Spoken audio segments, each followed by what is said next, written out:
বাবা খাবে, এসো।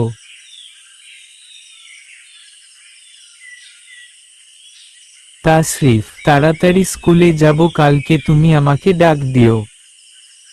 ঠিক আছে। আমার প্রিয় মা, আমি ফিরে এসেছি। ওয়াহ, খুব ভালো ঘ্রাণ আসছে। বাবা এখনো ফিরে আসেননি? সে আজ খেতে আসবে না। দ্রুত পুরো জমির ধান সংগ্রহ করতে হবে, তা না হলে বৃষ্টি হলে নষ্ট হয়ে যেতে পারে। আমাকে এখনই খাবার নিয়ে যেতে হবে। আমিও বাবার কাছে খাবার পৌঁছে দিতে যাব। ঠিক আছে, আমি বানগুলো গুছিয়ে দিচ্ছি। আরমিন, দ্রুত হাঁটো, বাবা নিশ্চয়ই ক্ষুধার্ত। ঠিক আছে ভাই। ধীর গতিতে হাঁটো, ধীরে ধীরে। খাবারগুলো ছড়িয়ে ফেলো না।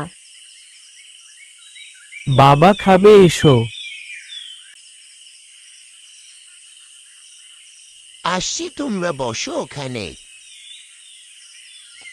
আমি যখন ছোট ছিলাম তখন কৃষি কাজ করা হতো নিজের হাতে।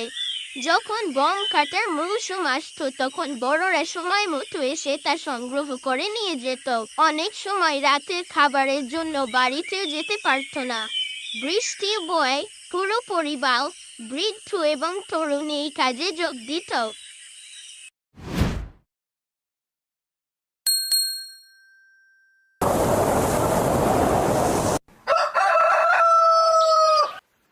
নোমান, ঘুম থেকে উঠো, আমাকে আজ তাড়াহুড়ো করতে হবে।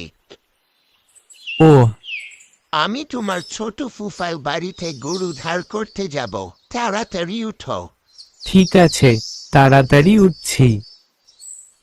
নূর নবী ভাই কি বাড়িতে আছেন? যাই। আপনি কি আপনার খেতে হাল দিয়েছেন? সবে মাত্র একটা হাল দেয়া শেষ হলো, অন্য ক্ষেত শুরু করার জন্য প্রস্তুত হচ্ছে। তাহলে আমাকে আপনার একটা গরু ধার দেন, হাল দেয়া হলে খামারে দিয়ে যাব। আমি সত্যিই ভয় পাচ্ছি যে আজকে ঝড় না হয়। যা হুল যা। নোমান, তাড়াতাড়ি করো। ঠিক আছে মা।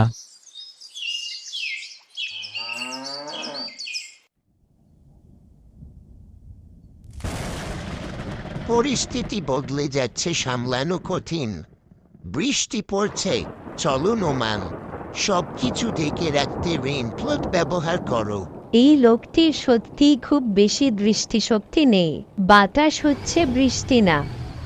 আমি যখন ছোট ছিলাম, গম অথবা ধান কাটার মৌসুমে আবহাওয়া যে কোনো সময় বদলে যেত। পরিষ্কার আকাশে হঠাৎ হিংস্র ঝড়, সবাই খাবার সংগ্রহে ছুটছে, প্লাস্টিকের চাদর দিয়ে ঢেকে দিচ্ছে, কিন্তু তারপরও বৃষ্টিতে আটকা পড়ে 1 বছর ধরে কষ্ট করে এই গম খাওয়ার মজাই আলাদা। হি হি হি।